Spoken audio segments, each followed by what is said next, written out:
This is for all those who are suffering in my family. This is for all those who are suffering in your family. And this is for all those who are suffering out there that we don't know about in their families, both human and animal. Has anybody got a lighter? Just kidding. Just kidding.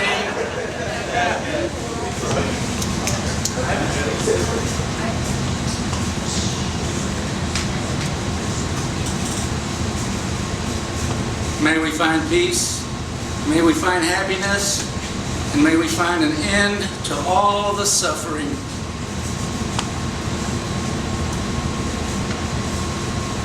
The reason I'm doing that is because I don't want to forget.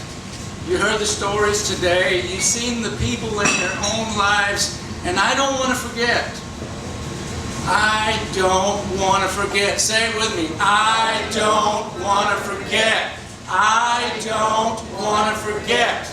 I don't want to forget all of the cannabis patients and casual users who are being persecuted for their use. I don't want to forget. I don't want to forget all the cannabis patients or casual users who have been arrested and have been taken their use away from them. I don't want to forget. And I don't want to forget those cannabis patients or casual users that have been arrested and taken their freedom away from them. I don't want to forget. And I don't want to forget poor little Cash Hyde or any of those other kids like that. I don't want to forget. And I don't want to forget any people who have been affected by this so-called war on drugs, whether it is a family member, people's future, their lives, or incarceration. I don't want to forget. Thank you very much. And we're going to take a moment of silence for those people, because if you can watch a football game and watch somebody get injured and have a moment of silence in a bar, and if that television could come on and have one of those politicians who got hurt and have a moment of silence in the bar, we can have a moment of silence for our people in this bar. Let's have a moment of silence, please.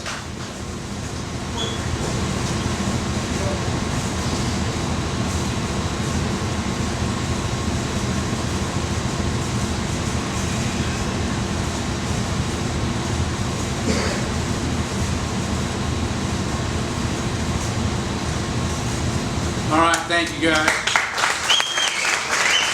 That's not it. You're not going to get off that easy. I've been a member of NORML since 2007. Actually, Larry Talley and I went to our very first NORML meeting serendipitously at the same time. He later became the executive director of NORML, and I later became the leader of the church at Arlington UU. So we had different paths, but they were parallel, because I've always been involved in NORML at that time, just off and on, depending on my work schedule and my afterlife, which is my religious ceremony stuff. But he became the executive director, I became the president of Arlington UU, and then finally we convinced you guys to meet at our church. And we met there for like 6 months in a row, and we had a fantastic relationship, and we saw this thing grow from a lot to many, so many that you outgrew the church, and we parted ways, but amicably. And if you go to UU church, we are for reform. So that's my only plug for UUism. That's where I get my spiritual information and my uplifting to come and minister to the people of the cannabis culture. So now I have my spiel. I've been asked many occasions by laypersons and by preachers, "Are you a real chaplain?" Well, I haven't gone to seminary school, but according to the law, I am a legal chaplain in all 50 states. I do marriage ceremonies, I do baby ceremonies, and I know I've kidded about this. I always call myself the minister of marijuana, the pastor of pot, the chaplain of cannabis, or the reverend or reefer, or whatever.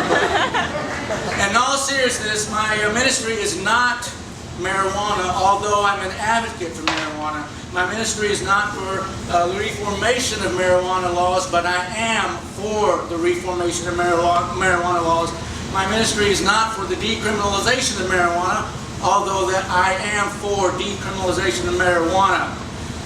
My ministry is, however, for the people of marijuana. It's for the people of the cannabis culture. I'm here to minister to those of you for some reason or another may feel they don't have a minister because of their marijuana use.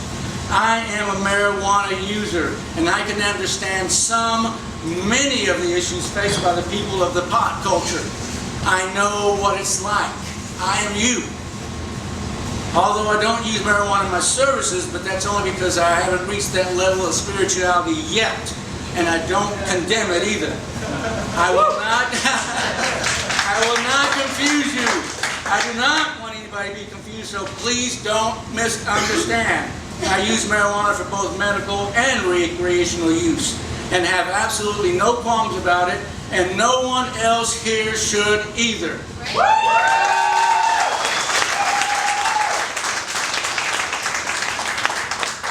I am a lay minister, or by actual title description, the official clergy person. And I told you about the weddings and the baby ceremony, so thanks for listening to me and have a great day.